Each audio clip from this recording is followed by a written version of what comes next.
If a car crash occurs at 40 miles per hour, a 165-pound person not wearing their seatbelt would be thrown from the vehicle with 6,000 pounds of force.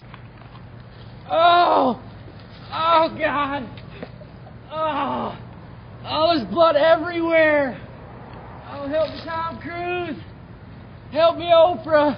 Hey, are you alright? Oh, God, no! Are you sure? Yeah, I'm fine.